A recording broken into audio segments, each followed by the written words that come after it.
बिस्मिल्लाहिर्रहमानिर्रहीम। मोहतरम सामीन, सोशल मीडिया के ज़रिए आप लोगों ने सुना होगा कि 2 रोज़ कबल अंडर वर्ल्ड के डॉन तैफ़ी बट को सीसीडी ने मुकाबले में हलाक कर दिया।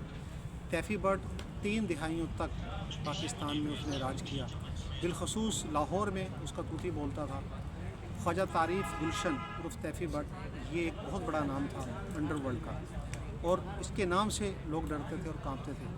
और इसका एक बड़ा मशहूर जुमला था कि ये कहता था कि तू मैनू नहीं जानता। कोई केस था और वकील उस केस में जो मुद्दई पार्टी थी उसकी तरफ से पेश होता था।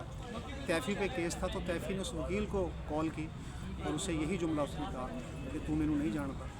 और आज ये आलम है कि वही तैफ़ी बट वो तस्वीरें आई हैं सोशल मीडिया पे कि हॉस्पिटल में स्ट्रेचर पर लेटा हुआ है और कफन दिया हुआ है और कोई बंदा भी उसके पास नहीं खड़ा। एक 3 दिहाइयों तक लाहौर में राज करने वाला, जिसके नाम से बड़े बड़े लोग कांपते थे, पॉलिटिशियन उसका हुक्म मानते थे, उसकी बात मानते थे, और वो जब किसी का मुखालिफ होता तो फिर उसको ज़िंदा नहीं रहने देता था, मरवा देता था। इवन जो इंतज़ामिया थी, पुलिस थी, वो भी उससे डरते थे। लेकिन आज ये आलम है कि वही तैफ़ी बट मुइबरत का निशान बना। दुबई से उसको अरेस्ट किया गया। अमीर बलाज मर्डर केस में वो मरकज़ी मुलज़िम था। और ये इन दोनों ख़ानदानों की एक अरसे से दुश्मनी चली आ रही थी। पहले अमीर बलाज के जो वालिद थे टीपू ट्रकों वाला, उसको मर्डर किया गया, और अब ये उसका बेटा अमीर बलाज, उसको मर्डर किया 3 साल कम।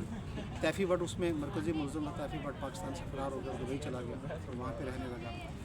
दुबई से उसको अरेस्ट किया गया, कराची लाया गया और CCD के हवाले किया गया। और 2 रोज़ कबल रहीम यार खान में मुबैना पुलिस मुकाबले में वो हलाक हो गया। ये एक बहुत बड़ा मैसेज है हमारी यूथ के लिए और नौजवानों के लिए। हम देखते हैं कि हमारे नौजवान वो सोशल मीडिया की वजह से वो जल्दी अट्रैक्ट होते हैं। इस तरह के जो डॉन होते हैं उनकी जो वीडियो जब आती हैं तो बच्चा अट्रैक्ट होता है, और नौजवान नस्ल वो भी इस वादे में कदम रखने की कोशिश कर रही है कि इसमें नाम भी है और इसमें पैसा भी है। लेकिन वो ये नहीं जानते कि इस वादी का जो अंजाम है वो इंतहाई ख़तरनाक है। क्रिमिनल वादी में जो दाखिल हो जाता है, बाज़ औक़ात उसको शोहरत भी मिल जाती है, बाज़ औक़ात पैसे भी मिल जाते हैं और वो लाखों करोड़ोंपति बन जाता है। लेकिन वो ये नहीं जानता कि इसका अंजाम इंतहाई बुरा है। बड़े बड़े नाम वाले लोग आए, बड़े बड़े बदनाम ज़माना लोग जिन्होंने पैसा भी कमाया, जिनके नाम का डंका बजता था, लेकिन उनका जो अंजाम है वो इंतहाई ख़तरनाक है। तो जो शराफत है, जो अच्छा किरदार है, उसकी जो शोहरत है वो दायमी होती है और मरने के बाद भी वो शोहरत बरकरार रहती है। और ये क्रिमिनल लाइफ से जो बंदा नाम कमाता है, ये एक आरज़ी होती है और ये जल्दी ख़त्म हो जाने वाली होती है।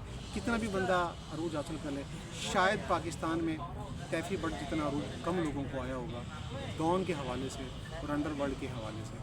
लेकिन अंजाम उसका भी देखें कि 3 दिहाइयों तक 30 साल के अरसे तक अरूज हासिल करने वाला, और यूँ समझे कि वो अंडर वर्ल्ड का हुक्मरान था, इक़्तिदार पर बैठने वाला। 3 दिहाइयों के बाद अंजाम उसका भी इंतहाई भयानक और बुरा हुआ है, और उसके जो रिश्तेदार हैं वो रो रहे हैं। तो ये बहुत बड़ा मैसेज है हमारी यूथ के लिए, एक बहुत बड़ा पैगाम है। इज़्ज़त हमेशा शराफत में है, शोहरत हमेशा शराफत में है, और नेक नामी भी शराफत में है। और इंसान अच्छी और पुरसकून लाइफ वो शराफत के अंदर ही बसर कर सकता है, और उसी में एक मुस्तकिल और एक लंबे अरसे की इज़्ज़त और लंबे अरसे तक नाम इंसान का रहता है। तो शराफत को इख्तियार कीजिए।